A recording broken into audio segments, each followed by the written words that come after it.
Bonjour Jérôme, Salut Alain, comment tu vas?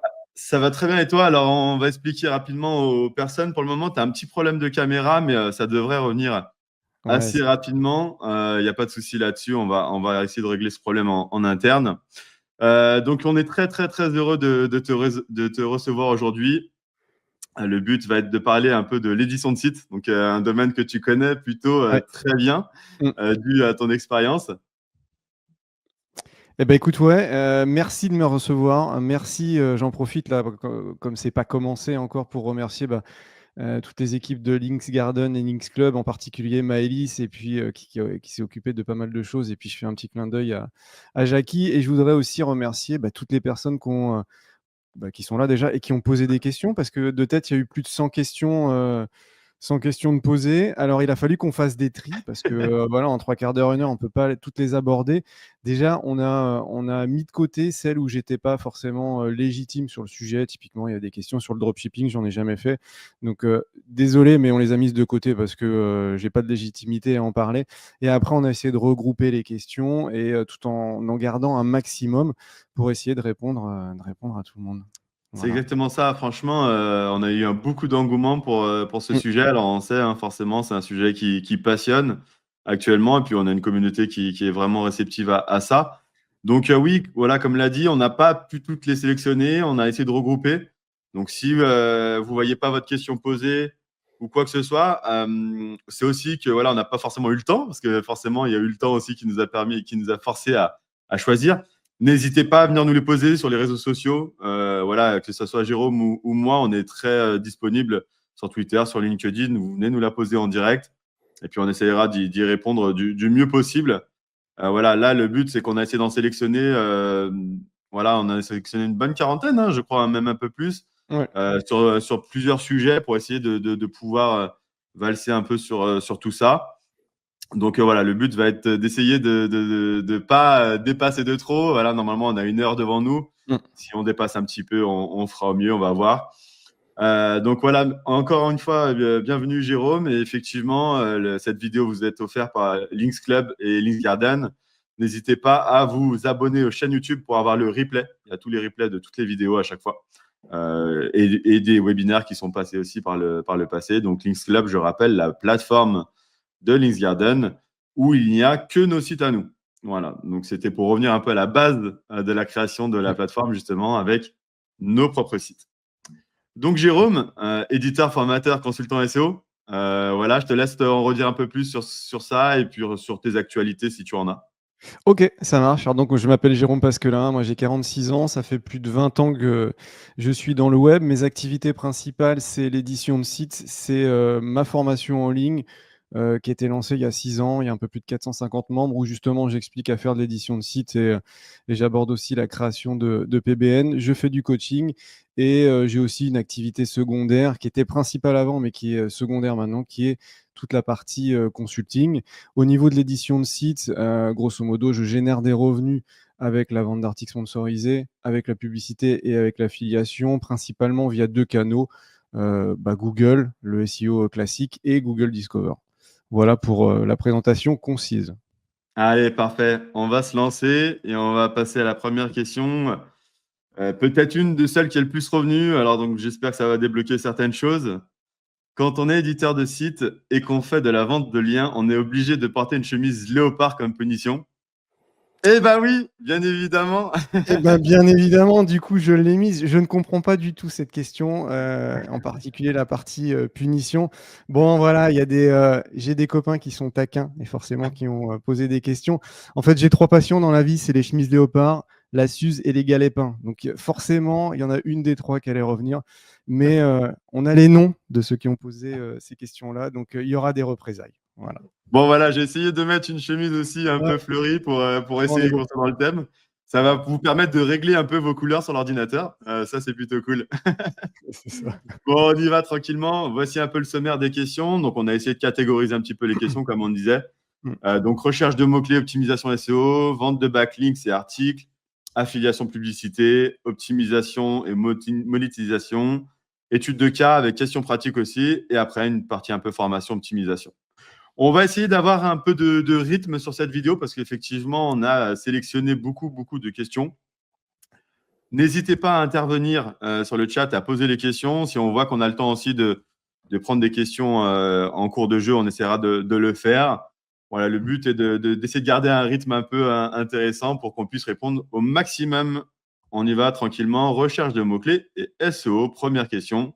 Sur CMrush, ou j'ai envie de dire outils de façon générale, comment trouver des mots-clés faciles dans le secteur du tourisme? Alors, secteur du tourisme, celle-là, on l'a prise, mais le but du jeu est de parler de façon un peu large. Je te laisse y répondre, Jérôme.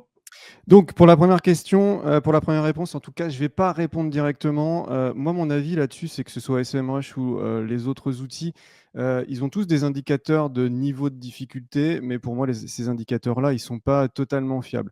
Ce que je t'invite à faire, plutôt pour trouver des mots-clés faciles dans le secteur du tourisme ou autre, ça va être de trouver un ou plusieurs concurrents donc, qui jouent dans la même cour que toi en termes de netlinking, en termes de nombre de pages, nombre d'articles, en tout cas si c'est un blog.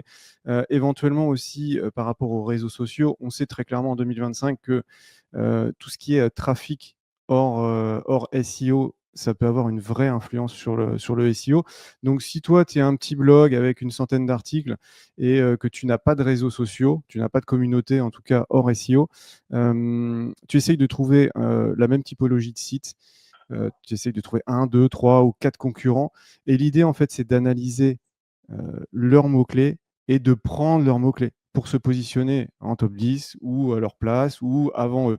Mais en fait, cette approche-là, pour moi, elle est beaucoup plus efficace et beaucoup plus rapide que d'aller essayer de trouver des mots-clés, on va dire, un peu à l'ancienne. C'est ce qu'on fait normalement. Mais moi, je te conseillerais d'essayer cette technique-là. Éventuellement, tu pourras me faire un retour sur Twitter ou par mail, mais je suis quasi sûr que tu auras des résultats beaucoup plus rapides et beaucoup plus probants en essayant ça. Alors, Ouais. où est-ce que tu vas trouver des concurrents? C'est ça la problématique. Une technique classique, bah, soit tu connais tes concurrents et tu peux le faire directement, mais une technique classique, c'est par exemple d'aller sur iReferaire, ou en tout cas une plateforme qui a à la fois le trafic, enfin des datas sur le trafic estimé et sur les BL, et tu vas filtrer pour trouver des sites qui jouent dans la même cour que toi. Voilà, tout simplement. Et puis après, il y a aussi l'expérience que tu as, hein. C'est ce que on dit chaque fois, mais des fois, on veut regarder les outils et tout. Mais si tu as un blog dans le site du tourisme, je suppose que tu voyages, je suppose que tu te poses toi-même des questions sur comment gérer sa valise. Je pose des questions un peu bêtes, mais tu as aussi ton expérience personnelle qui va te permettre de gérer des articles de blog, de les écrire, de trouver les mots-clés qui vont fonctionner. Si toi, tu te poses une question par rapport à ça, il y a forcément plein de gens qui se la posent aussi, hein. Donc, voilà, des fois, l'expérience personnelle peut aussi permettre de trouver des sujets, hein. C'est ça, exactement. Hop, question de, si ça veut bien y passer. Quelle est la meilleure stratégie pour booster un nouveau blog très rapidement et efficacement? Alors, nouveau blog. Donc là, je pars du principe. Alors, il y a plein de questions. On va imaginer l'interprétation parce que ça mériterait des précisions. Donc là, je pars sur le fait que ce soit un nouveau nom de domaine. Du coup, nouveau nom de domaine, très rapidement, et SEO dans la même question, ça va pas. C'est-à-dire que le SEO, si tu montes très rapidement dès le début avec une stratégie de linking un petit peu agressive, et idem pour les contenus, ça peut être problématique. Donc, le côté rapidement, il faut faire très attention avec un nouveau site, que ce soit un site récent ou un NDD expiré, racheté récemment. Par contre, pour la partie efficace, moi, ce que je pourrais te conseiller, c'est de faire des BL sur X mois de manière régulière. Voilà. Et au niveau de ta stratégie de contenu, alors la partie technique, on va dire qu'elle est nickel, c'est-à-dire que le site, il est crawlable, il est rapide, etc. etc. Mais en tout cas, au niveau de la stratégie de contenu, il y a une vraie facilité maintenant avec l'IA, avec les outils IA pour générer du contenu en masse.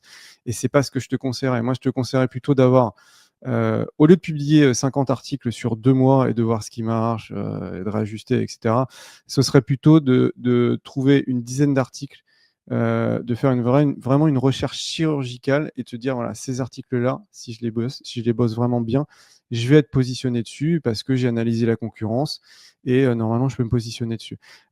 Ces articles-là, voilà, tu les rédiges ou tu les fais rédiger. Tu repasses dessus après pour vraiment les optimiser aux petits oignons, c'est-à-dire un base title, un base H1, l'introduction, tout ce qui est mise en gras, mise en forme, les listes à puces, les tableaux si les concurrents ont des tableaux, les médias si les concurrents ont des médias. Éventuellement, passer par des outils genre Your Text Guru pour qu'au niveau de la sémantique, ce soit optimisé et pas sous-optimisé ni sur-optimisé. Éventuellement aussi avoir une stratégie de cluster, c'est-à-dire de pages que tu vas publier autour qui vont avoir uniquement pour but de faire du maillage interne pour dire à Google, voilà, je suis un peu le Wikipédia du sujet. Et ça te demandera peut-être plus de travail, mais pour moi, c'est la stratégie qui est quand même rapide et pérenne, surtout pour éviter les filtres, pour éviter de monter très vite et de redescendre très vite. Voilà. Je valide. Question 3. Peut-on améliorer de la même façon un site de vente de liens, un site d'affiliation, un site AdSense? On parle d'amélioration on-page, off-page d'un site. Ok, alors celle-là, je ne l'ai pas bien comprise. Ça aurait mérité des précisions. Donc, on parle voilà, d'optimisation SEO, donc off-page et on-page. Enfin, c'est off-site plutôt, je pense, et on-page. Pour moi, il n'y a pas vraiment de différence. Alors, il peut y avoir une différence si tu fais un site d'affiliation avec un EMD. Et effectivement, là, tu peux peut-être appuyer un petit peu plus sur ton profil d'encre, sur l'optimisation des encres. Sinon, je ne vois pas vraiment de différence au niveau SEO. En revanche, ce que je pourrais te conseiller, c'est si tu fais de l'affiliation ou si tu as un site voilà, qui est censé générer beaucoup de revenus avec la publicité, c'est d'avoir un thème qui est très épuré. C'est-à-dire il faut mettre en avant au maximum tout ce qui est affiliation, les CTA ou les produits qui sont affichés et les publicités.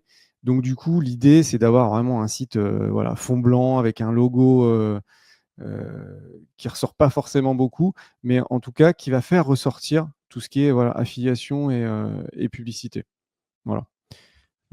Yes. Mais en termes d'optimisation on-site, comme on le disait en off, c'est sensiblement la même chose, hein. Le title, le contenu sémantique, et ainsi de suite, c'est ça qui va te permettre d'améliorer ton site. Tu vas le gérer un peu de la même manière qu'un site classique, que ce soit de l'affiliation, de l'AdSense ou n'importe quoi, ou même un e-commerce, hein. C'est ça. C'est ça. Je pense que si on a compris la question comme ça, en tout Mm. cas, c'est la réponse. Exactement. Qui correspond. Est-ce que la rédaction optimisée SEO via IA, pas du chat GPT tout simplement, mais des outils pro, peut pénaliser la monétisation? Alors, moi, ce que je comprends dans cette question-là, c'est peut pénaliser le SEO. Parce que la monétisation, je vois pas pourquoi le contenu pénaliserait, que ce soit IA enfin ChatGPT, outil IA ou rédaction humaine. Pour moi, ça change rien. Alors le SEO, bah oui, ça peut pénaliser le SEO, une rédaction via IA, mais comme un rédacteur qui rédige mal, qui suroptimise ou un rédacteur qu'on a mal guidé dans le sens où voilà, on n'est pas sur la bonne intention de recherche. Donc, rédaction IA ou pas IA, c'est même combat. En fait, ce qu'il faut regarder à la fin, c'est que pour moi, il faut jamais laisser les IA totalement en automatique si on veut faire vraiment de la qualité sur du long terme. C'est-à-dire que il y a la partie avant, c'est-à-dire toute la partie prompt, et la partie après qui va être la relecture, la vérification, éventuellement l'enrichissement, la mise à jour. Voilà, donc IA, pas IA, pour moi, c'est même combat. Oui, ce qui va déterminer, c'est ce que je te rejoins, Jérôme, c'est plus tout le travail que tu vas faire en amont et après la rédaction du contenu. Si ton brief est de qualité, ton prompt est de qualité, que ce soit de la rédaction humaine ou de la rédaction IA, il n'y C'est aura pas ça. de problématique, mais c'est ton travail qui va déterminer ça, en fait. Donc C'est voilà, il faut faire un bon travail en amont et pareil après en relecture pour être sûr qu'il n'y ait aucun problématique et que tu ne sois pas pénalisé.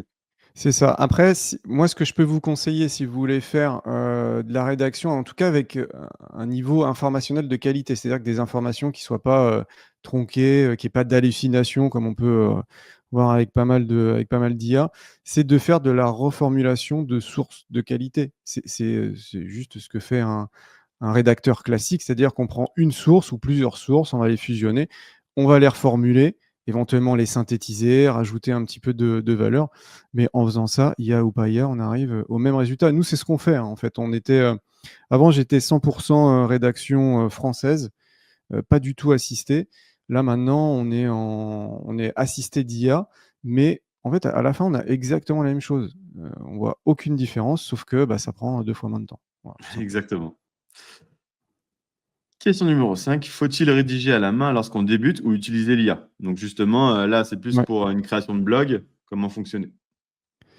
Alors moi, je conseillerais, si on débute, de justement rédiger à la main. Parce que tu vas te poser des questions que tu ne te poserais pas si tu utilisais l'IA. Et du coup, la rédaction de tes prompts, elle sera différente. Enfin, la création de tes prompts sera différente. Ton process de vérification sera différent.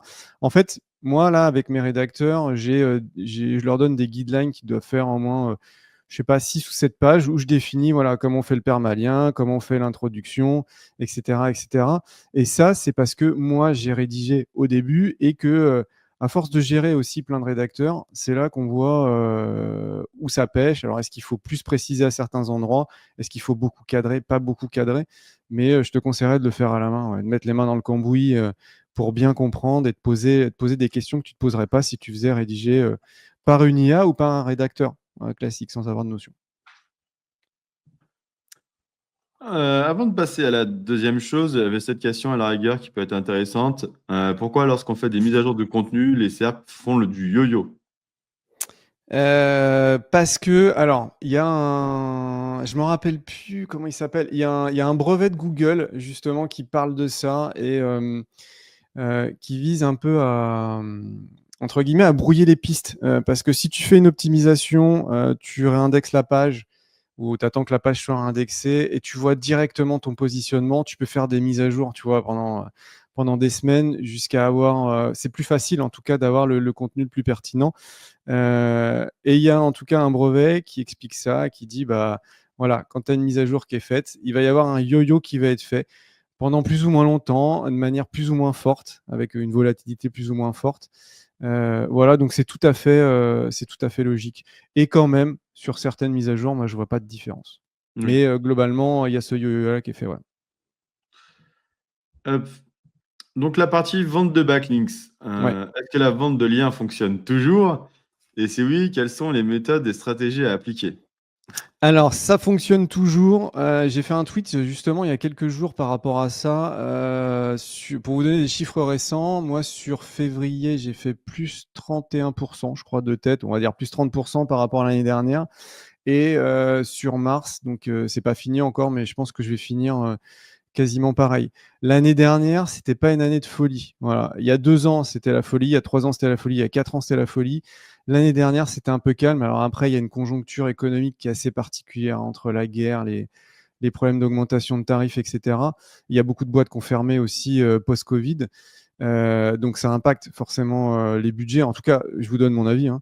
Mais ça redémarre fort depuis des mois et je pense qu'on va être quand même sur on va rester sur cette lancée, cette tendance cette année. Alors après, je suis pas Nostradamus, mais globalement, ça fonctionne toujours. Ça a été un petit peu plus dur l'année dernière et c'est pareil aussi. Il y avait beaucoup plus d'éditeurs. Alors moi, j'y ai contribué avec ma formation. J'ai contribué à me créer des concurrents. Et puis il y avait un peu l'âge d'or hein, avec Next Level et tout ça. Pendant une période, c'était ultra facile. Mais la vente de liens fonctionne toujours. Quelles sont les méthodes et les stratégies à appliquer?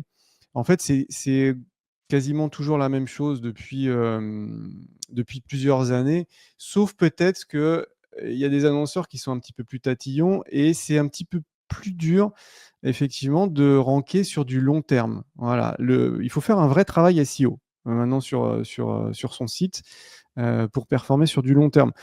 Les conseils classiques que je pourrais te donner, déjà, c'est d'avoir un site qui est joli, qui ne ressemble pas à un site de vente de liens qu'on voit à 10 km. Avoir un TF et un CF qui est relativement élevé. Donc ça, on va en discuter après de ces métriques-là qui sont très manipulables. Mais toujours est-il qu'elles sont encore regardées par pas mal d'annonceurs. Donc, qu'est-ce qu'il faut avoir? Aux alentours de 30 sur le route en TF et en CF, c'est plutôt pas mal. Avoir du trafic estimé donc sur SEMrush. SEMrush et SEO Observer.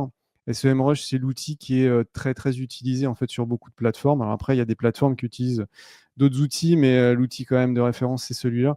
Et ce qui est des fois un peu compliqué parce qu'on peut faire 5000 de clics sur la Search Console par mois et avoir que 2000 ou 1000 de trafic estimé sur SEMrush parce qu'il n'a pas les bons volumes de recherche, parce qu'il n'a pas forcément certains mots-clés sur lesquels on se positionne.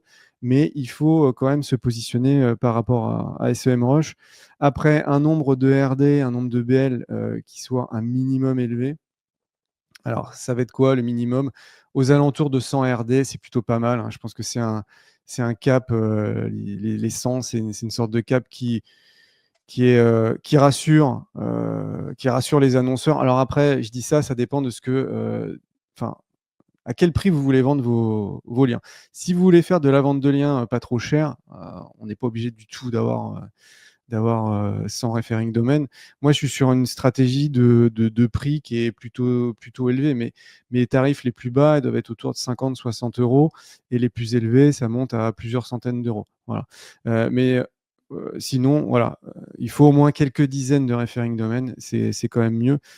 Et plutôt, ce que je vous conseillerais, moi, c'est des sites relativement thématisés, donc pas nichés, pas trop généraliste avec 15 rubriques, mais plutôt, voilà, on parle d'un univers. Par exemple, on va avoir un site sur la maison.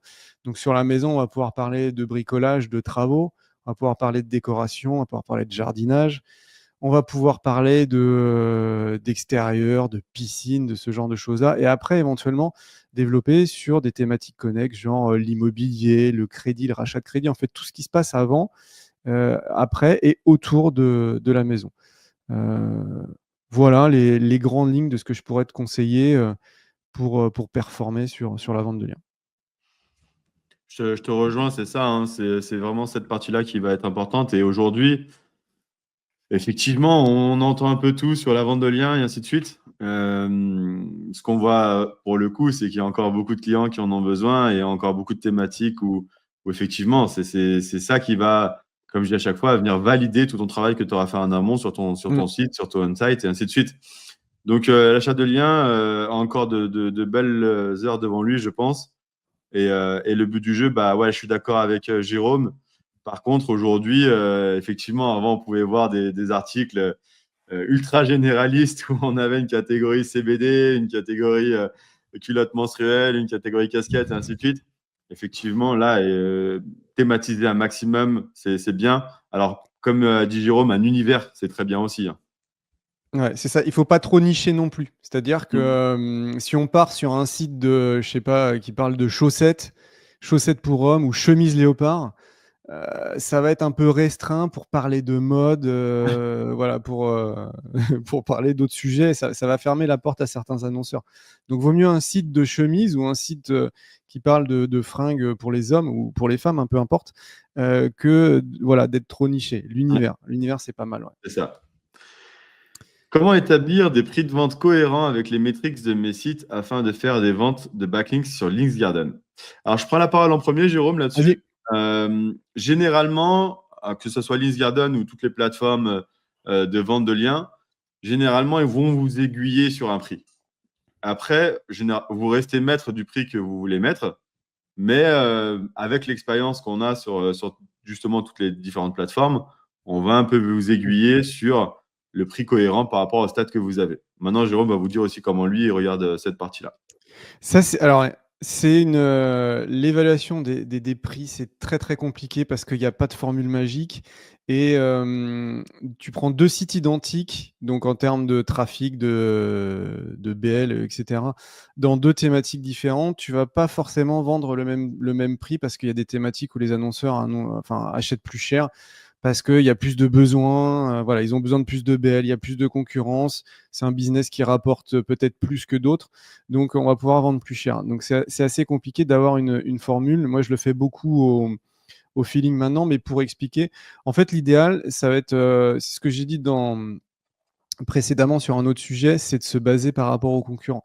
D'ailleurs, tu prends des sites qui jouent dans la même cour que toi, dans la même thématique ou dans le même univers, tu en prends sur plusieurs plateformes, tu regardes à combien les BL sont vendus et ça va te donner une idée. Il faut jouer dans la même cour. En plus, c'est assez simple. Voilà, tu prends, je sais pas, 5, 6 ou 10 concurrents. C'est assez simple en allant voir les derniers articles qui ont été publiés, si c'est des articles sponsorisés ou pas. On va voir en fait les sites qui vendent le plus, les sites qui vendent le moins, et on va pouvoir se calquer par rapport à ça. Donc, il faut se baser côté annonceur, du coup, sur les plateformes. Et le deuxième conseil que je pourrais vous donner, c'est que, admettons que la tranche, ce soit entre, on va dire, 50 et 65 euros, c'est ce qui ressort auprès des concurrents. Moi, ce que je conseillerais plutôt, c'est de partir bas, donc plutôt 50, voire même 49, pour avoir des histoires de prix psychologiques. Attendre quelques semaines, quelques mois, et voir ce que ça donne. Si ça vend beaucoup, éventuellement augmenter de 5 euros, 10 euros. Si ça ne vend pas, il faut peut-être revoir. Alors, si la stratégie d'étude, d'analyse des concurrents de tarifs est bonne, ça ne vient pas du tarif, mais il y a peut-être d'autres critères à revoir. Voilà, pourquoi ça ne vend pas. Et il ne faut pas hésiter aussi à contacter les plateformes. En fait, ils répondent très clairement en disant, voilà, moi j'ai un site qui est plutôt qualitatif. Pourquoi ça ne vend pas? Est-ce que vous voyez quelque chose à me conseiller? Exactement, les chats sont plutôt proactifs, en tout cas le nôtre l'est. Donc vous pouvez effectivement nous poser des questions et on pourra vous accompagner là-dessus. Mm. Quels critères prendre en compte pour définir le prix de vente? Donc justement, pour rejoindre un petit Ouais. peu cette partie-là, qu'est-ce que tu peux nous dire un peu plus comment toi tu regardes un petit peu justement sur le nombre de RD? Tu as dit tout à l'heure, on était aux alentours des 100. Voilà, comment tu pourrais mettre un peu une fourchette là-dessus? C'est ça. Alors en fait, moi ce que je fais, mais je pense que c'est un petit peu en décalage par rapport à ce que beaucoup font. Et puis moi, j'achète pas beaucoup de BL parce que si tu achètes 20 BL par jour, t'as pas forcément les mêmes techniques parce que tu as besoin de rapidité. En tout cas, moi j'aime bien regarder la puissance d'un site et ce que je fais en 99% des cas, même quand je fais de la qualification de domaine expiré, c'est que je vais sur SEO Observer, je vais sur la partie top backlinks et je fais un filtre sur les BL do follow indexés. C'est-à-dire qu'on peut passer d'un site qui a 100 referring domaines à peut-être 10 BL do follow indexés. Et du coup, la puissance, elle n'est pas du tout la même. Et ce qu'on cherche quand on achète du lien, alors à part si c'est pour de la manipulation de métriques, mais c'est du jus, c'est du PageRank. Donc ça permet en fait d'estimer et de savoir qu'est-ce que ça va envoyer, par défaut. Voilà. Mais globalement, ce que les annonceurs regardent, c'est pour ceux qui ont SEO Observer, regardez la fiche d'identité, vous avez tout, c'est-à-dire il y a la partie netlinking, le TF, le CF, le nombre de RD et le nombre de BL. Après, le trafic. Ensuite, en allant un petit peu plus loin dans le trafic, voilà, sur quoi il se positionne? Est-ce que c'est sur des... il y a un sport national là depuis des mois, c'est de se positionner en fait sur des marques typiquement où vous positionnez en fin de première page sur, je sais pas, Free Mobile. Votre trafic estimé va faire un bond parce que vous êtes en bas de première page sur une expression qui est tapée des centaines de milliers de fois par mois. Donc, les outils vont vous attribuer un trafic estimé assez élevé, alors qu'en vrai, ce n'est pas du tout le cas d'ailleurs. Mais voilà, l'idée, c'est d'aller un petit peu plus loin, peut-être, voilà, en regardant sur quels mots-clés on est positionné. Est-ce que c'est des expressions classiques ou est-ce que c'est que des requêtes marques pour essayer de générer du fake traffic? Et ce que j'aime bien regarder aussi, toujours dans la fiche d'identité SEO Observer, c'est le top 10 des BL. Voilà. On voit les 10 plus gros BL qui ressortent et on voit un petit peu ce que ça donne. Est-ce que ça paraît naturel? Si j'ai 10 pages d'accueil dans les 10 premiers BL, il y a peut-être un peu de manipulation, voilà, où il y a peut-être un peu un réseau derrière ou des échanges, mais ça fait pas très naturel. Alors, c'est pas pour ça que c'est pas bien, mais grosso modo, c'est les 4-5 critères, je pense, qui sont pas mal regardés par les annonceurs. Voilà. En tout cas, n'hésitez pas à faire confiance aux différentes plateformes sur le prix qu'ils vont vous estimer. On a quand même l'habitude pour le coup. Donc, si on vous conseille ces prix-là, c'est qu'on est généralement dans le vrai. C'est vrai que ça donne un bon ordre, ça donne un ordre de tarif, ouais. Ouais, c'est clair. On y vient sur les questions un peu plus touchy, on va dire. Est-ce que fait que les métriques, c'est obligatoire? Donc, effectivement, on voit qu'encore aujourd'hui, beaucoup de gens regardent le TF, le CF, regardent potentiellement le trafic, regardent pas mal de choses comme ça. Est-ce qu'on est obligé quand on travaille son blog, Jérôme, de travailler un peu cette partie-là et de gonfler un peu les stats? Qu'est-ce que tu pourrais dire là-dessus? Alors, obligatoire, non, il n'y a rien d'obligatoire du tout. Ce qu'il faut se rappeler quand même, c'est que derrière, il y a des annonceurs. Les annonceurs, ils veulent acheter du PageRank. Alors, si on fait que tout, c'est abusé parce que en fait, ils vont avoir l'impression qu'ils vont récupérer pas mal de jus et en vrai, ils vont pas récupérer grand-chose. Voilà, si on fait que le TF, le CF, le nombre de RD, et le trafic, c'est abusé. Il faut pas, voilà, il faut pas oublier ça. Alors, moi, par rapport à tout ça, j'ai fait une vidéo sur ma chaîne YouTube, là, Tu bluffes Martoni, où je suis parti d'un site vierge. Je l'ai monté, je crois qu'il est encore, ça fait 1 an et demi, hein. Il est encore à 53 de TF sur la page d'accueil. Le site n'est pas indexé et il n'y a aucun BL que j'ai fait. Donc, j'ai acheté des domaines expirés, j'ai fait des 300, des canonical, j'ai fait des BL. Enfin, j'ai fait un truc assez crade en fait et il n'y a rien qui est indexé. La vraie problématique de Majestic, déjà, c'est qu'il ne prend pas en compte les BL qui sont indexés ou non. Mais ça, c'était pour faire voir qu'on peut faire un peu n'importe quoi avec très peu de budget et juste un peu de temps et une stratégie. Mais ce n'est pas du tout ce que je conseille de faire. Moi, globalement, pour être transparent, j'en fais un petit peu sur mes sites, mais si je sais que voilà, je suis à 18 de TF sur le route, si je passe à 20 ou 21, eh ben, sur telle plateforme, ça va me débloquer le prix. C'est-à-dire que là, je vends, je sais pas, à 70 euros, je vais peut-être pouvoir le mettre à 90. Sur SEM Juice, je vais monter d'un fruit. Eh ben, ça, je vais le faire. Franchement, je vais le faire parce que pour moi, c'est pas tromper l'annonceur. Après, passer de 5 de TF à 50, la même chose pour le CF, de passer à, je sais pas, 5 referring domaines à 95, alors que c'est que des belles non indexées, etc. Moi, je le fais pas du tout. Voilà. Donc, c'est pas obligatoire, mais c'est tellement tentant parce que des fois, 2, 3 ou 4, on peut passer un cap en termes de prix et parfois en termes de nombre de ventes que la tentation est facile, mais abusez pas par rapport aux annonceurs. Mais d'un autre côté, les annonceurs, il faut aussi qu'ils fassent un vrai travail de SEO. Voilà. Mais la problématique, c'est que quand c'est des petites structures qui n'ont pas forcément de consultants et qui ne sont pas accompagnés, ils font ce qu'ils peuvent avec ce qu'ils ont et ceux-là, ils peuvent se faire un petit peu arnaquer, quoi. Bah, c'est ça, je pense qu'il faut, voilà, faut rester un minimum cohérent. Et Ouais. puis en plus, je vais rejoindre ce que finissait de dire Jérôme, mais quand vous vendez, il y a effectivement des annonceurs qui vont acheter tout seuls et qui n'ont peut-être pas les capacités, mais il y a aussi énormément de professionnels qui achètent. Donc à un moment donné, vous allez peut-être tromper une ou deux personnes, mais si vous avez fait Mm. vraiment du fake beaucoup trop prononcé, pour la majorité des personnes qui vont acheter, ça va se voir. Et donc, ils ne vont pas acheter sur votre site. Donc, soyez malin, soyez cohérent avec ce que vous faites pour potentiellement gagner un peu plus. Par contre, n'en abusez pas parce que c'est là où vous allez vous mettre au final en difficulté et que vous allez quasiment plus vendre sur votre site.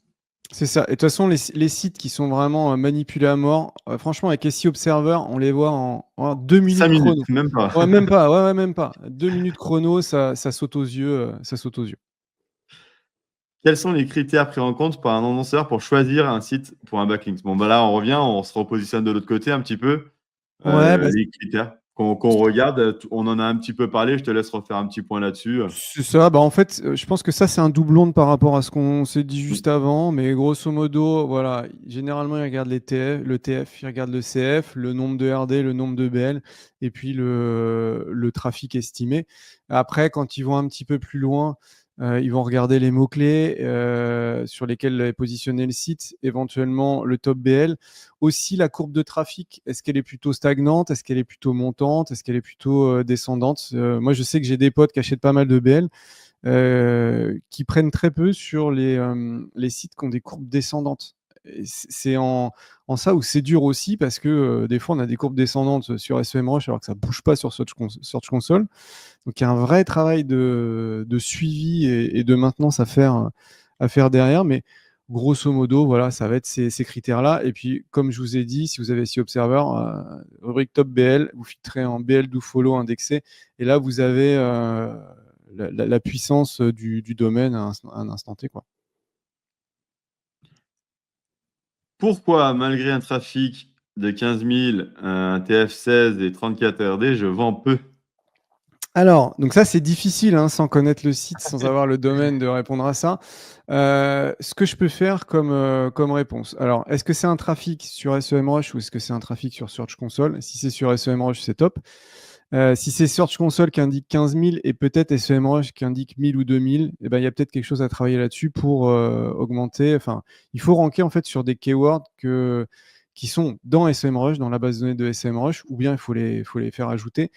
et éventuellement sur des keywords qui ont les volumes de recherche à jour, parce que parfois, on a des volumes de recherche qui ne sont pas à jour. On a, je sais pas, 50 de volumes de recherche estimés sur un mot-clé, alors qu'on est plus sur du 500 ou du 5000 en vrai quand on regarde Search Console.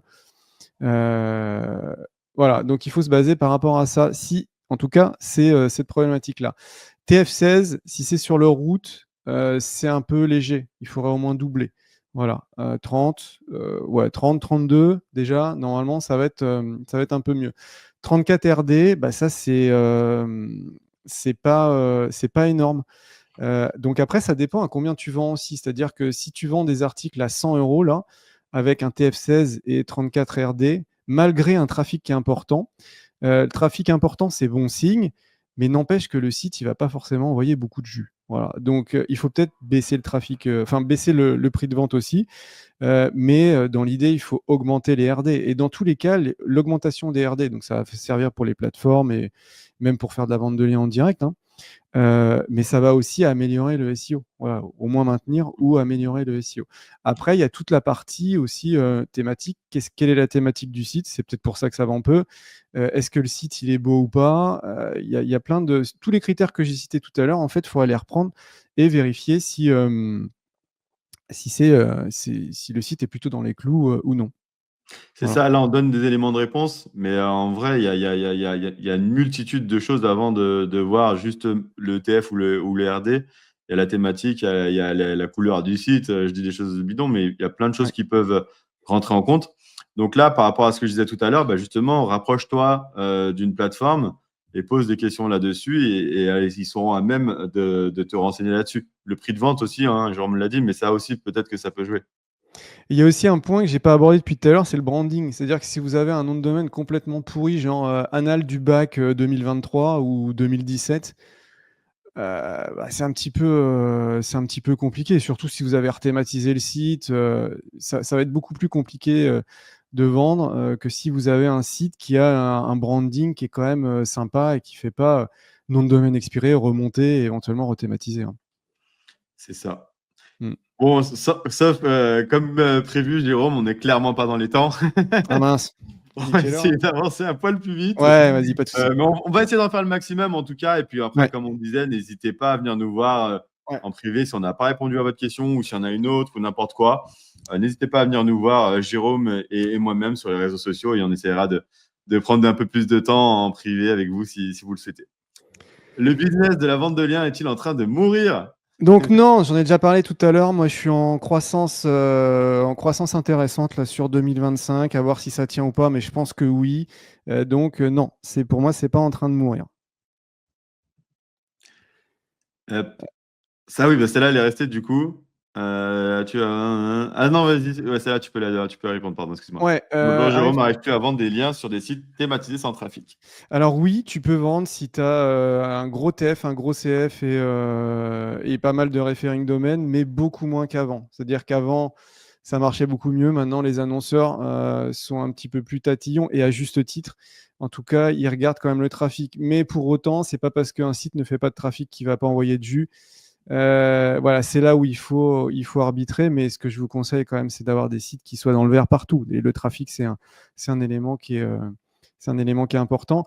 Par contre, il y a un truc qui est sympa, c'est que s'il y a, il y a des annonceurs en fait qui achètent des liens page d'accueil au site wide sur des sites qui ont un TTF qui est assez recherché. Par exemple, un TTF santé, là, le TTF bleu. Moi, j'ai clairement des sites qui font quasiment zéro trafic et j'ai des liens page d'accueil ou liens site wide dessus depuis des années. Alors, c'est pas très cher, hein, mais ça rapporte de manière totalement pas autonome, mais totalement passive. Voilà. Il y en a qui achètent du TTF. Voilà, du TTF, du CF et du CF, c'est ce que je voulais dire. C'est clair. Après, sans trafic, honnêtement, nous, pour travailler vraiment pas mal de domaines et de thématiques, c'est pas ce qui va le plus influencer le lien.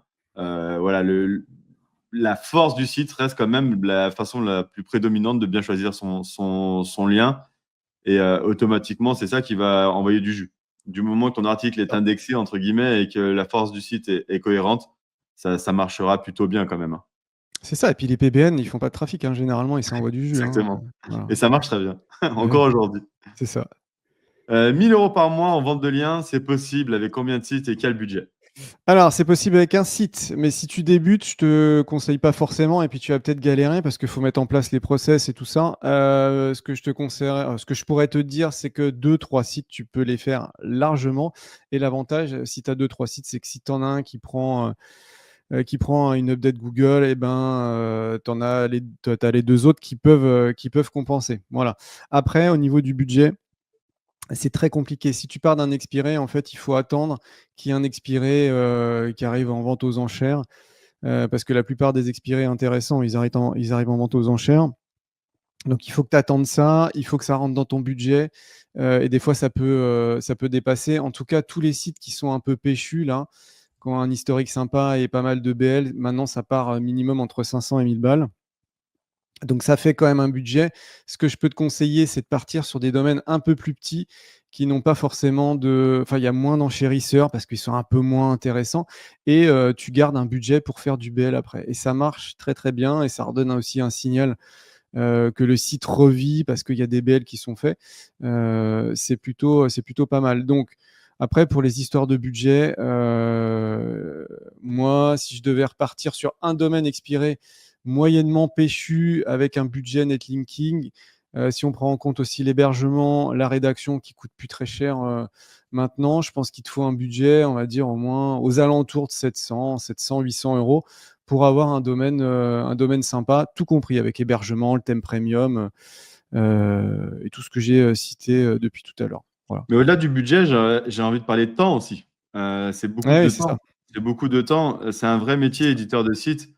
Et il faut s'occuper de son site tous les jours. Si vous voulez vendre dessus, c'est pas en le laissant à la cave et en espérant que tout se passe bien C'est ça. que vous allez vendre des articles. Mm. Donc, c'est un travail quotidien, c'est un ajout de contenu quotidien. C'est aussi de l'investissement sur des backlinks, sur pas mal de choses pour aussi que ça rentre de l'autre côté. C'est Donc, ça. c'est possible, mais c'est un vrai travail, hein. C'est ça. Quand je dis 700 euros, aux alentours de 700 euros, c'est sans le temps passé, quoi. Je comptabilise pas le temps que je vais passer. Voilà. Exactement.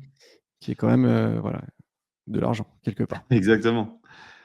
Pour vendre des backlinks, faut-il acheter des backlinks? Justement, j'ai commencé à en parler juste avant, mais oui, effectivement, si vous voulez que votre site performe, il faut, à contrario, qu'il vous aussi, vous ayez des liens.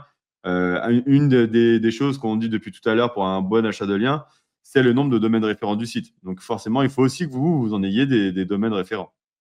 C'est ça. Et puis dans tous les cas, on perd des BL au fur et à mesure du temps, donc il faut au moins les remplacer. Et puis ça donne un signal aussi à Google de voilà de vie, il se passe quelque chose off-site parce qu'il y a de nouveaux BL.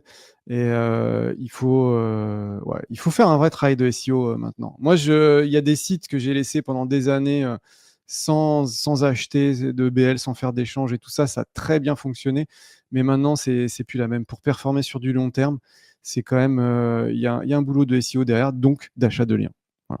D'achat de liens, de mise à jour du site. Il y avait la dernière partie, quelqu'un qui en avait parlé, j'ai perdu son nom, mince, de Serpentique. Ah oui, Euh, je ne sais plus non plus, mais ouais, je vois. Putain, mince, je suis désolé. J'essaierai de le remettre dans le chat. Qui a dit justement Google a la mémoire courte. C'est important, il faut mettre à jour ce contenu, il faut travailler son site. C'est ce que je dis souvent à des prospects, mais le site, il faut le gérer un peu comme un vrai magasin physique. C'est Et ça. en fait, si votre magasin physique, il change pas, il n'a pas de nouveaux avis, il n'a rien, et ainsi de suite, et au final, c'est toujours le même, Google, au bout d'un moment, il va plus passer, il va plus s'intéresser, et puis les personnes, pareil, en fait. C'est Donc, ça. faites vivre votre site, mettez-le à jour. Amaury, super, merci beaucoup. Excuse-moi, Amaury, je suis désolé. Donc, voilà, faites vivre votre site. Voilà, faites des backlinks. Pareil, hein, quand on va au restaurant, on est les premiers maintenant à regarder des plateformes d'avis. Si l'avis du restaurant date d'il y a 2 ans, Mm. en 2 ans, il y a eu le temps de se passer un paquet de choses dans la cuisine du restaurant. Mm. Donc voilà, pour Google, c'est pareil. Si votre dernier backlink date d'il y a 2 ans, entre-temps, il s'est passé plein de choses. Donc faites vivre votre site, ça c'est important. Faites-le Mm. vivre aussi bien on-site qu'en off-site. C'est ça.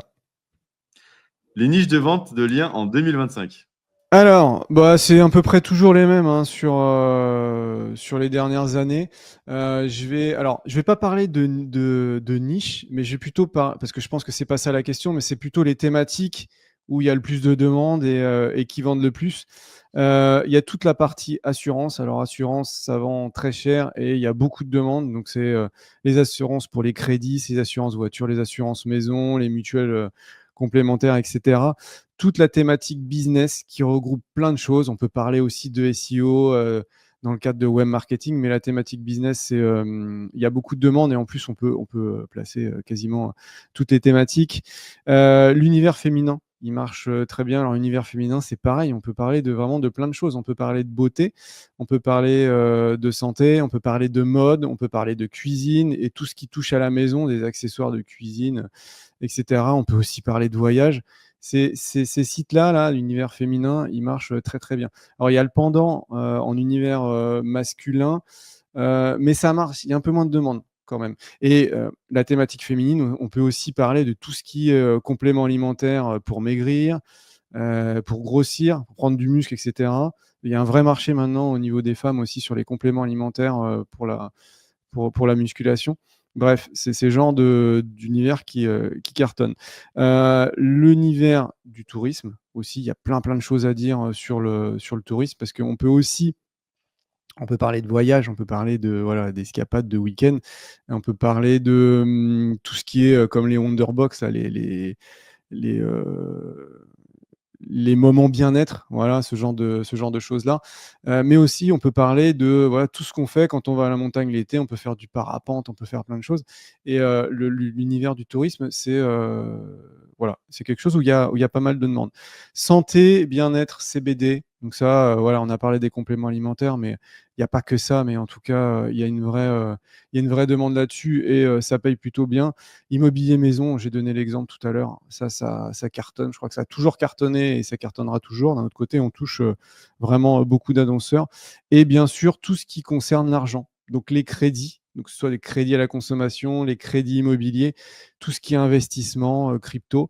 Voilà. Donc l'idée, en fait, c'est d'essayer d'avoir au moins un site dans chacune des thématiques et après, essayer d'en avoir plusieurs dans ces thématiques-là. Voilà, et éventuellement, si ça fait trop de thématiques, les thématiques qui vous parlent le plus, que vous maîtrisez le plus ou que vous préférez. Voilà. Oui, des fois, n'hésitez pas aussi à aller dans quelque chose que vous aimez, que vous maîtrisez, hein, parce que, Ah. comme on disait, hein, vous allez passer du temps sur votre site. Mm. Et si vous êtes sur quelque chose qui ne vous plaît pas forcément, que vous ne maîtrisez pas ou qui vous demande du coup beaucoup de temps en termes de connaissances, des fois, ça peut être un peu compliqué. Alors, des fois, voilà, essayez d'aller sur une thématique que vous maîtrisez à minima. Ça peut être aussi intéressant à prendre en compte. C'est ça. Comment monétiser un site avec peu de trafic?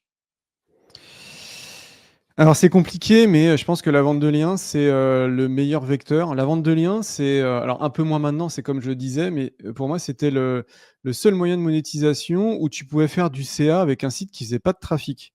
Ouais, si tu avais des grosses métriques TFCF, RDBL, tu pouvais vendre des liens, alors pas cher, c'est sûr, mais tu pouvais vendre des liens sans faire de trafic.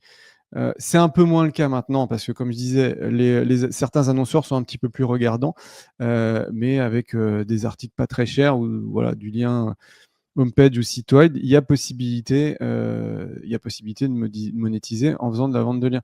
Après, tout le reste, enfin tout ce que je connais moi classiquement, c'est très compliqué. La publicité, ça rapportera que dalle s'il n'y a pas de trafic.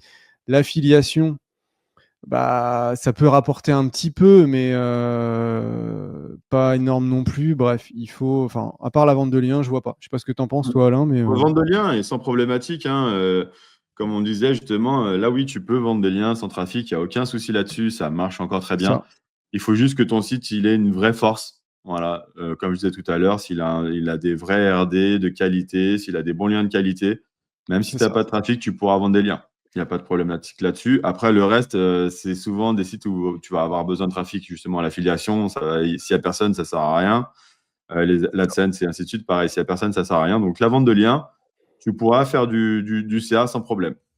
C'est ça. Et ce que j'ai pas dit tout à l'heure par rapport aux manipulations de métriques, c'est que parfois on a des sites qui ont des beaux BL, qui viennent de gros médias, mais qui ont 0 TF ou 0 de CF. Alors soit parce que les articles ils sont très loin dans l'arborescence, ou soit parce que tout simplement Majestic est bloqué.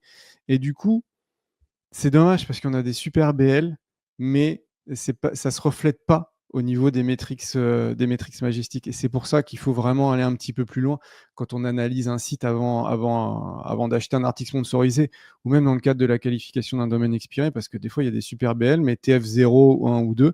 Donc, le TF route et le CF route ne sont pas élevés, alors que avec une approche pure SEO, il y a des super BL, quoi.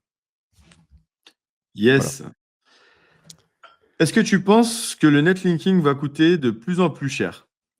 Alors non, enfin la tendance en tout cas actuelle depuis pas mal de temps, c'est justement que ça coûte moins cher. Je pense entre autres parce que le coût de rédaction coûte moins cher avec l'IA maintenant, on a divisé parfois par 10 ou 15 le coût. Et puis il y a des plateformes voilà, avec des BL à bas prix, à bas tarif qui sont sortis.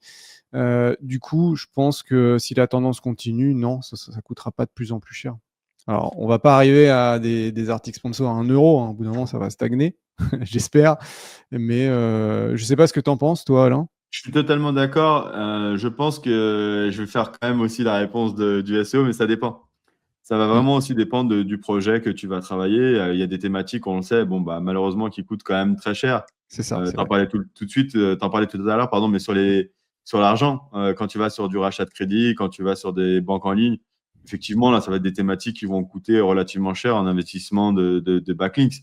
Mais le backlinks en lui-même, par contre, là, je te rejoins, je ne pense pas qu'il va devenir de plus en plus cher. Je pense qu'on est sur un prix plutôt cohérent qui stagne. Et effectivement, bah, comme Links Club ou d'autres plateformes, on voit qu'on a des plateformes qui ont des backlinks à prix très réduit et qui marchent très très bien pour le coup parce qu'on les utilise tous les jours. Donc, et le prix du lien en lui-même, je ne pense pas qu'il va augmenter plus que ça. Je pense qu'il a augmenté à un certain temps parce qu'il y a des plateformes qui sont sorties sur des articles positionnés ou ainsi de suite qui ont justement un peu augmenté, on va dire, le prix du lien de façon générale. Aujourd'hui, c'est un peu Mm. stabilisé. Après, ce qui va coûter cher, c'est plus les thématiques que tu vas travailler. C'est ça. Affiliation et publicité. Est-ce que Google est devenu anti-site affiliation Amazon? J'ai l'impression qu'il n'a de yeux que pour les sites e-commerce. Alors, pour avoir beaucoup travaillé tout ce qui est affiliation à Amazon, effectivement, il y a eu un âge d'or. Mm. Ça, Mm. c'est évident qu'il y a eu un âge d'or là-dessus. Maintenant, est-ce que Google a un peu fait la chasse à ça? C'est difficile à dire. Est-ce qu'il a fait le tri? Il y a des chances. Est-ce que c'est un mal pour un bien? J'ai envie de dire, il faut quand même penser un peu à tout le monde et les e-commerce, c'est quand même eux qu'on a envie de voir positionnés sur les bonnes positions. Donc, j'ai envie de dire, je pense que c'est bien qu'il y ait eu des ménages qui a été fait là-dessus. Maintenant, l'affiliation marche encore. Je connais Mm. énormément de gens qui travaillent encore très bien avec de l'affiliation, mais il faut s'adapter. En fait, c'est juste ça qui a changé. C'est pas forcément Google qui a décidé de faire autrement. C'est plus qu'il faut s'adapter aux nouveaux besoins d'affiliation. C'est ça. Puis je pense qu'il y a beaucoup de MFA qui étaient faits, c'était des sites de merde, hein. C'est pas des sites travaillés. C'était juste à but de conversion et de récupérer voilà, des commissions Amazon. Donc ces sites-là qui sont peu qualitatifs, qui n'étaient pas forcément mis à jour. Alors déjà aussi, il y a beaucoup de grands médias qui sont positionnés sur ces requêtes-là et qui ont dégagé plein de petits sites. Mais dans tous les cas, moi, ça me fait penser à ce qui s'est passé aux alentours de 2011-2012, où tu as Google Panda qui est sorti, qui a flingué tous les sites de comparateurs, les gros comparateurs. Entre autres, je pense, pour mettre en avant Google Shopping aussi sur les SERP. Mais c'est vrai qu'à un moment, il n'y a pas de logique. Si tu tapes le nom d'un produit, il n'y a pas de logique que tu arrives par un intermédiaire qui va prendre une commission plutôt que d'arriver sur le site de e-commerce. En revanche, si tu donnes un avis ou si tu fais un comparatif de produits, là c'est clair, c'est pas le e-commerce qui doit ressortir, mais c'est plutôt le site d'affiliation, ou en tout cas le site qui compare.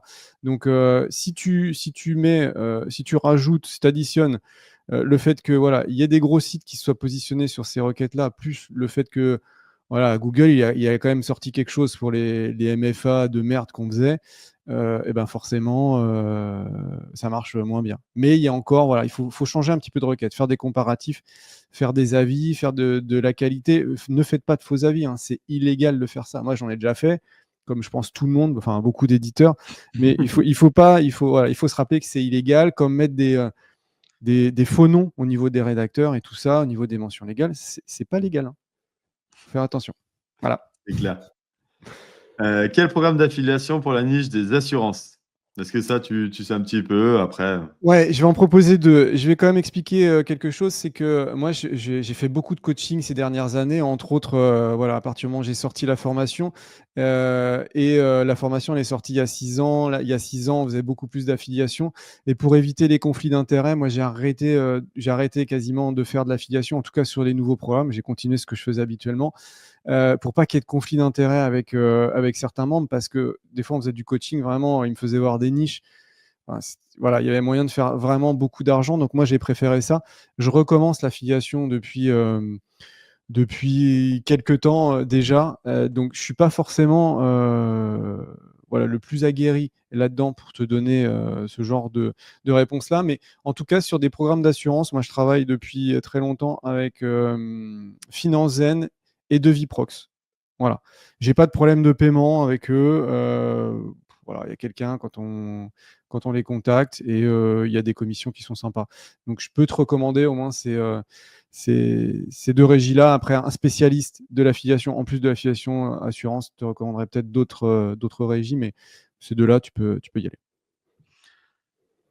Peut-on combiner publicité et vente de produits numériques? Alors, moi, je vais comprendre, peut-on afficher des publicités sur un site de e-commerce? Voilà, parce que je pense que c'est ça.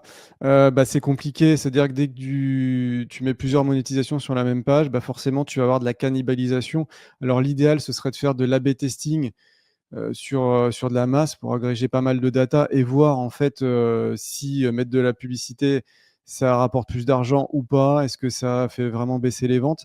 Mais généralement, je pense que c'est pas une bonne idée. Voilà, c'est pas une bonne idée. Bah, et puis j'aurais envie de dire, pensez à l'expérience utilisateur, hein, tout bonnement, hein, mais si vous avez un e-commerce aujourd'hui, à voir comment il fonctionne. Mais si, en plus de votre e-commerce classique, vous rajoutez des pubs, du coup, qui vont même pas être forcément pour vous, ça va être des pubs qui C'est ça. peuvent être pour des concurrents ou autres, est-ce que c'est vraiment intéressant là-dessus? Et est-ce que justement, vous n'allez pas perdre en valeur sur l'expérience utilisateur de vos clients? Donc attention à ça, mais rien de mieux que du coup de l'A/B testing justement pour Ouais, vérifier tout ça. Mais voilà, pensez moi j'ai compris la question un peu comme Jérôme, mais je pense tout de suite à l'e-commerce. Un e-commerce, pour qu'il fonctionne bien, il faut une bonne expérience utilisateur. c'est ça. Et puis là, on peut faire sortir avec la publicité, on peut faire sortir les utilisateurs du Exactement. site. C'est quand même compliqué. Alternative à Google AdSense. Alors, moi, j'en ai testé plusieurs. Je suis revenu à Google AdSense parce que c'est facile d'installation, c'est ultra simple de paramétrage. Ils payent tous les mois, quasiment le même jour. Alors, il n'y a pas de problème de paiement. Alors après, ils peuvent être un peu tatillons au niveau de l'intégration. Il ne faut pas déconner au niveau du fake trafic, etc. Les autres régies que j'ai testées, ça a été Ezoic. Voilà. Itopic, j'ai pas testé, mais je connais beaucoup autour de moi qui passent par Itopic. Et sinon, il y a Mediavine aussi qui est top. Mais par contre, ils acceptent, c'est un club un peu plus fermé. C'est-à-dire qu'il faut faire pas mal de trafic SEO. Je ne sais plus combien c'est par mois pour être accepté chez eux. Et typiquement, moi, j'ai déjà des sites qui ont été refusés, qui faisaient des 100 000, 200 000 clics par mois parce que c'était principalement du trafic Discover. Et j'atteignais pas le palier au niveau des visites pure SEO. Mais généralement, les RPM, ils sont plus intéressants qu'avec du AdSense classique. Voilà. Comment être sûr que nos commissions sont bien reversées par les programmes d'affiliation quand sur 100 clics, tu n'as pas une seule conversion et c'est normal? Alors, tu peux pas être sûr, c'est la problématique de l'affiliation et il y a vraiment des zones très sombres dans l'affiliation. Alors, effectivement, si tu as 100 clics, a priori, ça paraît pas normal. Après, ça dépend. Tu as 100 clics, donc sur une page, on va dire. Ils arrivent comment, les internautes? Ils viennent de quelle requête? C'est-à-dire que si tu vends, je sais pas, des valises, si on parlait d'un site de voyage, tu vends des valises et que les internautes arrivent en ayant tapé, je sais pas comment nettoyer ma valise, et que tu leur proposes des valises, bah, ça ne sert pas forcément à grand-chose parce qu'ils ont déjà leurs valises, ils veulent juste nettoyer. Il y a cette problématique-là à creuser. Après, ce que je ferais, moi, si tu as une autre régie qui propose le même programme d'affiliation, ou avec des produits ou des services identiques, essaye de tester pendant une semaine, 15 jours ou 3 semaines une autre régie et tu vois si tu as les mêmes, si tu les mêmes résultats. Si tu as les mêmes résultats, ça vient peut-être pas de la régie. Voilà. Comment réussir à tous les coups la validation AdSense? Ah bah alors ça, c'est une bonne question et j'ai pas la réponse. Il y a un côté aléatoire, j'ai l'impression. Moi, j'arrive pas à comprendre. Après, je t'ai listé parce que j'ai eu la question il y a pas longtemps sur le groupe privé des membres de ma formation. J'ai listé en fait les principaux critères, en tout cas, qui vont aider, c'est sûr.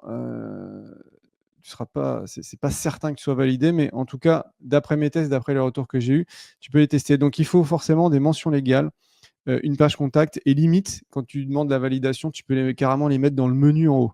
Voilà, pour que c'est pas les quality writers, mais en tout cas, pour que la validation manuelle, ils voient que voilà, on arrive tout de suite à cliquer sur les pages importantes comme ça. Ce que je peux conseiller aussi, c'est de mettre une CMP hors AdSense. C'est-à-dire que, par exemple, Data. Donc CMP, c'est la petite fenêtre qui dit voilà, est-ce que tu acceptes les cookies ou pas.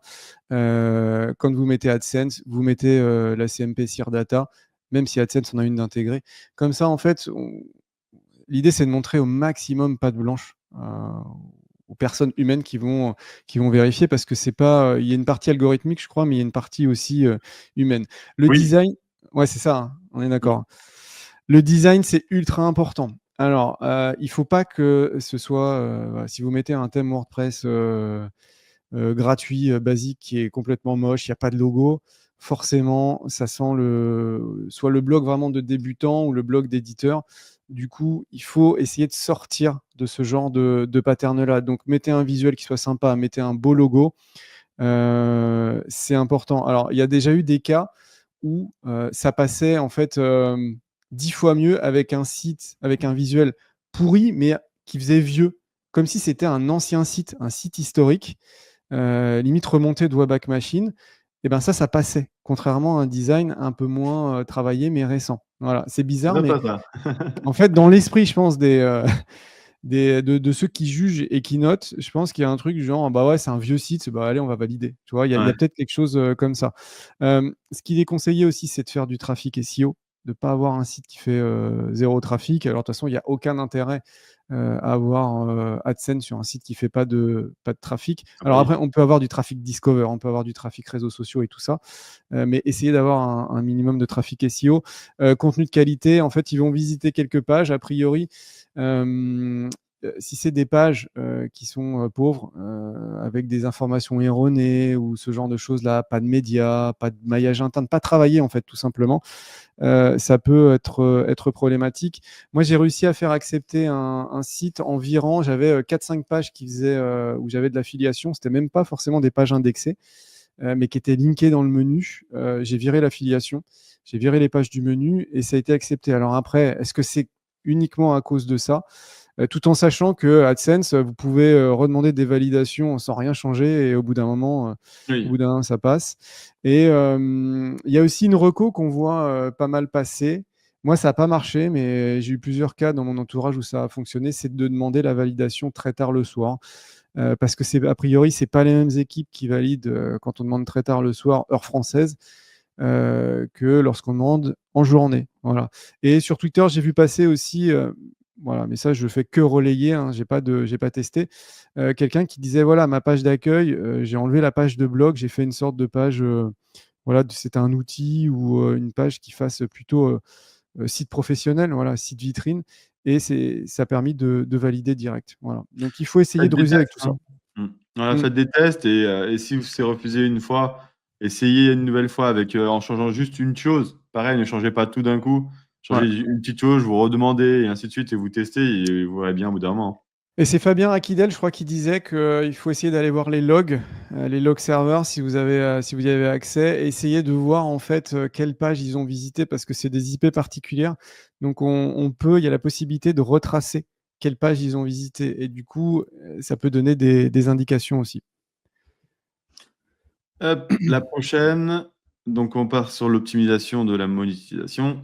Mm. quelle manière effective de monétiser en 2025? Donc, on a pas mal répondu à ça déjà, mais je te laisse faire un petit résumé. Ouais. Bah, de toute façon, c'est du classique. Moi, je continue la vente de liens parce que ça marche. Je continue la publicité parce que ça marche aussi. L'affiliation, il y a encore pas mal de choses à faire. Alors, pas forcément l'affiliation Amazon dont on parlait tout à l'heure, hein, les MFA et puis les commissions Amazon, c'est quand même relativement faible. Il faut faire beaucoup de trafic pour que ça rapporte vraiment. L'e-commerce, ça, c'est un truc qui marche toujours autant. On va un petit peu au-delà de l'édition de sites classiques. Mais e-commerce, dropshipping, moi j'ai jamais fait de dropshipping, donc je vais pas plus détailler. Mais c'est des typologies de sites, en tout cas sur le long terme, quand on regarde les updates Bien sûr. Google, moi j'ai l'impression que ça prend moins cher que certains de nos blogs ou de nos petits médias. Et vous avez aussi la vente de sites. Moi j'ai testé pour la première fois là, début d'année. J'ai pris mon plus gros site de l'année dernière. Il m'avait rapporté 42 000 euros, je crois, de CA. Et bah, je l'ai vendu 59 000 euros hors taxe le mois dernier. Donc, nom de domaine, site complet. Et il y avait une petite communauté aussi derrière. Il y avait 5-6 000 ou je sais plus, 10 000 personnes au niveau de la newsletter. Un petit peu de réseaux sociaux, mais la vente de sites, en fait, c'est quand même. Moi, j'ai des potes qui en font depuis des années. Ils ont vendu des sites à des tarifs de folie quand c'était vraiment l'âge d'or de la vente de liens Discover. Mais c'est un business aussi qui peut être sympa si vous avez un site sympa. Voilà, aussi. Il faut voir ça. Voilà. Monétisation hors SEO. Alors en SEO, moi, ce que j'ai testé, ce que je peux conseiller, c'est Discover, forcément. Les réseaux sociaux, il y a vraiment moyen de faire quelque chose, mais alors après, c'est beaucoup de boulot et c'est est-ce que ça convertit ou pas? Voilà, parce que faire venir du trafic de Facebook et de TikTok, ça convertit pas forcément pas pareil, et puis ça vient pas forcément pareil. Et il y a aussi quelque chose qui est sympa si vous avez beaucoup de trafic. Alors, moi, je l'avais installé sur mes sites qui performaient beaucoup sur Google Discover, mais c'était sur une période où c'était très instable. Donc, je l'ai désinstallé, mais c'est tout ce qui est notification push rémunérée, genre Outpush. Voilà, les notifications push, généralement, vous avez un message quand vous arrivez sur un site pour la première fois. Est-ce que vous voulez vous abonner? Et si vous vous abonnez, vous avez des notifications au niveau de votre navigateur, enfin de l'ordinateur ou bien du téléphone qui vous dit voilà, il y a un nouvel article sur tel site qui est sorti. Et les notifications push rémunérées, c'est ça, avec en plus des publicités qui sont envoyées aux abonnés de temps en temps. Voilà. Donc, à tester aussi. Hop. Tac. Comment réussir à développer une usine à cash grâce à ces sites? Perso, les sites font du trafic, mais ça vend pas beaucoup de liens.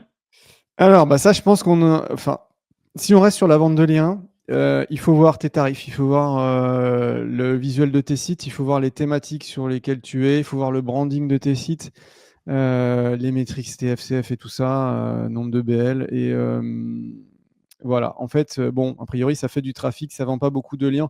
Là, comme ça, sans avoir de site, c'est compliqué, mais il doit y avoir des raisons,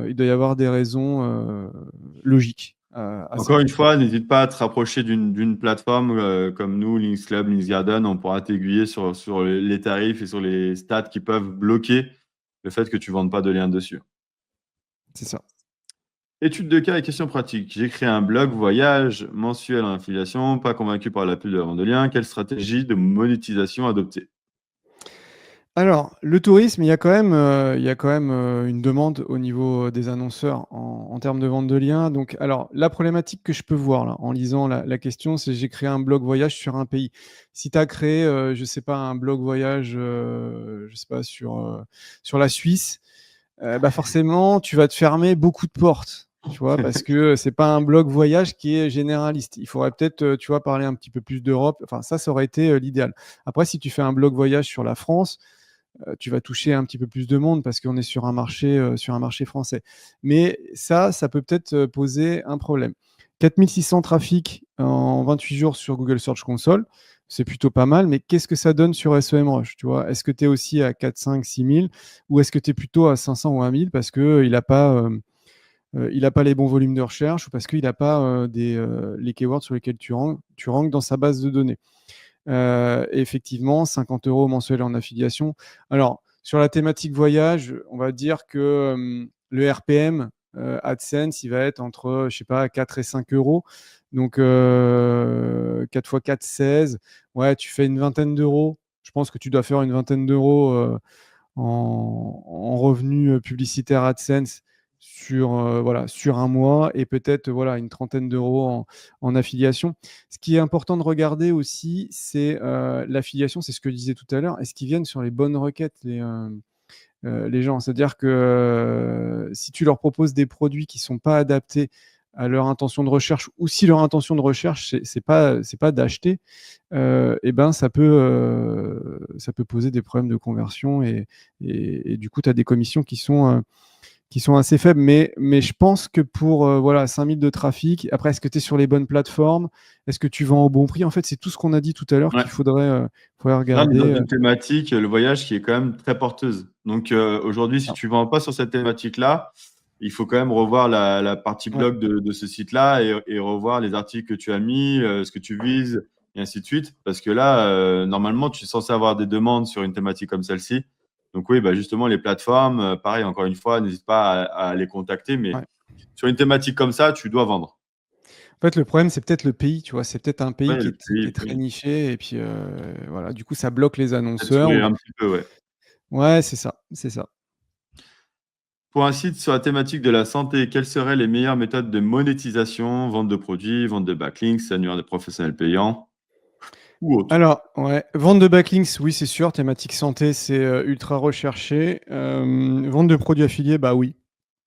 Aussi, il y a pas mal de choses à faire en affiliation. Alors après, ça dépend sur thématique santé, c'est quand même vaste. Ça dépend sur quoi tu te positionnes.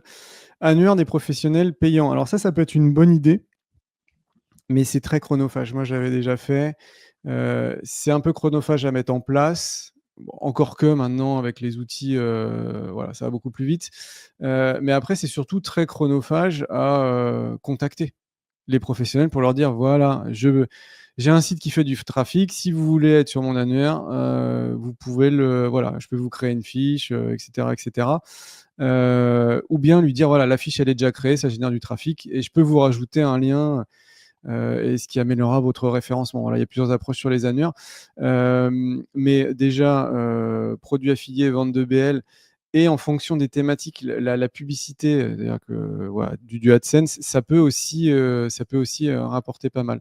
Mais grosso modo, voilà, du classique. Après, tu peux te dire, je vais créer aussi une partie boutique, mais thématique santé, c'est réglementé. Alors après, tu peux vendre tout ce qui est complément alimentaire et tout ça. Ça, il y a pas de souci, je pense. Mais voilà, en tout cas, la santé, il faut vraiment faire attention. Il faut pas trop abuser sur la monétisation. C'est des thématiques touchy. Tu peux te prendre des updates. Ce qu'il faut faire vraiment pour durer, là, il faut créer des communautés, faire des newsletters, surtout si c'est des articles intéressants. Tu catches du mail, tu envoies une newsletter toutes les semaines ou je sais pas, tous les mois. Réseaux sociaux, notifications push, essaye de développer au max le trafic hors SEO pour essayer de tenir au maximum. Voilà. Après, tu peux aussi tester la partie, mais c'est très compliqué, la partie Google Discover. Voilà, la partie actu pure et dure. Donc, on sera plutôt sur du bien-être que de la santé. Parce que ça m'étonnerait que ça ressorte sur de la santé si c'est pas un site ultra légitime. Mais en tout cas, il peut y avoir quelque chose à développer aussi là-dessus. Mais attention aux monétisations. Il ne faut pas les blinder, sinon ça risque de faire mal. Hein. Formation et optimisation. Jérôme, vas-tu faire une mise à jour de ta formation sur la vente de liens? Alors, c'est une bonne question. La formation, elle a 6 ans. Je crois que pendant les 3 ou 4 premières années, j'ai fait une mise à jour par mois. Donc, j'ai fait un peu le tour en long, en large, en travers de tous les sujets qui étaient possibles de faire. Effectivement, là, il y aurait des mises à jour à faire encore parce qu'il y a des nouvelles plateformes qui sont sorties, parce qu'il y a plein d'outils maintenant qui sont liés à la rédaction via IA. Et ça, quand on est éditeur, on en a besoin. Mais c'est très chronophage et j'avais pensé à le faire ça, mais Le problème, c'est que je vais parler d'un outil. Ils vont sortir une nouvelle version. Il faudrait que j'en reparle parce que parfois, un outil a vraiment beaucoup évolué. Du coup, en fait, je ne sais pas si je vais faire beaucoup de mises à jour encore parce que c'est très, très complet. Je crois qu'il y a quasiment 20 gigas de vidéos et ce n'est pas forcément des vidéos en ultra haute définition comme j'en vois sur YouTube. Mais je pense peut-être à faire un système de voilà, un live par mois avec des questions des membres et j'essaye, voilà, comme on a fait un petit peu là, j'essaye de les aborder, mais en allant plus loin, en montrant des sites, etc., comme c'est restreint. Donc, je réfléchis peut-être à ça. Voilà. Quel plugin pardon, WordPress utiliser pour mettre un plan de site par catégorie dans le footer? Donc, je sais que tu avais envie de parler de plan de site surtout. Ouais, parce que en fait, j'ai pas trop compris la question. Mettre un plan de site par catégorie dans le footer, j'ai pas compris en fait ce qu'il voulait faire. Par contre, un plan de site HTML statique, là, comme on faisait à l'époque, je trouve que c'est très bien. Parce que pourquoi? Alors, pour Google, on va avoir une page qui contient tous les articles, éventuellement toutes les pages du site qui sont listées. Et cette page-là, on peut la mettre à un clic de la page d'accueil. En footer de la page d'accueil, on est à un clic de la page d'accueil. En termes de profondeur, on est bon. En plus, Google, un peu comme le sitemap, il peut avoir une vue globale du site assez rapidement sans avoir à tout crawler. Et moi, je m'en sers aussi beaucoup pour mes rédacteurs, pour le maillage interne. C'est super simple de faire des recherches par mots-clés. Voilà, j'ai fait un article sur les valises. Je vais aller sur le plan de site. Je vais rechercher valises et je vais essayer de trouver un article qui est pertinent. C'est quand même, je trouve que c'est super intéressant. Voilà, donc moi j'utilise WP, Sitemap, Page, je crois, il y en a plein. Mais après, un plan de site par catégorie dans le footer. Alors c'est peut-être un gros site, du coup il n'a pas un seul plan il n'a pas une seule page plan de site. Il a peut-être une page plan de site par catégorie, parce que si c'est un site qui a 20 000 articles, on ne peut pas avoir une page avec 20 000 liens. C'est peut-être ça. Alors ce que je pourrais peut-être te conseiller, WP Sitemap page, tu peux filtrer par catégorie. Donc ça, tu peux éventuellement créer plusieurs pages. Et après, si c'est juste une histoire de faire un lien vers le bon sitemap par catégorie, tu as le plugin Widget Options qui te permet de rajouter des options sur chaque widget. Et tu peux dire, bah voilà, je prends un widget texte, je mets mon lien vers le plan de site de cette catégorie-là. Et ce widget-là, grâce à Widget Options, je vais l'afficher uniquement dans telle catégorie. Voilà, donc il faudra faire un widget par catégorie et après dire voilà, widget 1, telle catégorie, ou widget 2, telle catégorie, etc. Si c'est ça la question. Voilà, mais je ne suis pas sûr d'avoir vraiment bien compris. Jérôme, on a réussi à aller au bout. Il ne nous reste plus qu'une question. Donc, on a Super. dépassé d'une vingtaine de minutes. C'est super. Tout ça pour vous dire de bien vous abonner à la chaîne de Jérôme Pascalin sur YouTube, justement, et à la chaîne de Links Club pour retrouver tous ces replays. Si votre question n'est pas passée, c'est pas qu'on voilà, mais on a été obligé de faire des choix. Donc, n'hésitez pas à venir nous poser la question en direct ou à la poser directement aux plateformes, à Links Club, Links Garden, sur nos chats. Ensuite, merci encore à tous d'être restés aussi longtemps parce que là, on a un peu débordé. Merci. J'espère qu'on a donné le maximum de contenu. Encore merci à toi, Jérôme, pour avoir accepté cette invitation. Et je te pose Plaisir. cette dernière question. Combien de temps faut-il pour monétiser un site? Eh ben écoute, je sais pas parce que cette question-là veut tout et rien dire. Est-ce qu'on parle d'un site nouveau, d'un domaine expiré? Quelle monétisation? En fait, si c'est faire du trafic, on l'a répondu précédemment, sur un nouveau site, il faut y aller doucement. Il ne faut pas aller trop vite voilà, en SEO parce que c'est un coup à monter vite et après redescendre. À partir de quand est-ce qu'on peut monétiser un site? Bah, dans tous les cas, même si votre site ne fait pas beaucoup de trafic, qu'il n'a pas beaucoup de métriques, enfin des métriques élevées en termes de netlinking, vous pouvez le mettre quand même sur les plateformes. Vous allez vendre beaucoup moins cher, mais vous allez quand même pouvoir vendre, si ça vous intéresse, de vendre des articles pas trop chers, à, je sais pas, 20, 30 ou 40 euros. Au niveau de, si c'est de la publicité en ligne, genre Google AdSense, ce qu'il faut se dire, c'est qu'en fonction des thématiques, le RPM, généralement, il va de 2 à, je sais pas, à 8, on va dire 2 à 8 euros en moyenne. Hein. Donc, c'est-à-dire que, grosso modo, ça vous rapporte 2 euros par 1000 visites. Voilà. Donc, si votre site, il fait 1000 visites par mois, ça va vous rapporter peut-être aux alentours de 2 euros par mois. Donc après, à vous de voir si vous voulez monétiser ou pas. Et l'affiliation, les taux de clic, j'ai plus en tête, mais les CTR, ils sont pas fous non plus. Ça va peut-être être entre, je sais pas, 1 et 3%. Tu vois, c'est pas c'est pas le CTR, c'est le taux de conversion plutôt. Pour 100 visiteurs, tu vas peut-être avoir entre 1 et 3. Alors, ça va dépendre des thématiques, ça va dépendre des requêtes sur lesquelles tu es, si c'est vraiment une intention d'achat. On va dire peut-être entre 1 et 5. Voilà, entre 1 et 5%. Entre 1 et 5 visiteurs, donc sur 100 visiteurs qui vont convertir. Donc, si c'est des affiliations qui rapportent 50 euros ou plus par vente, ça peut être intéressant, il faut le faire. Mais c'est une question qui mériterait pas mal de précision, en fait, ça.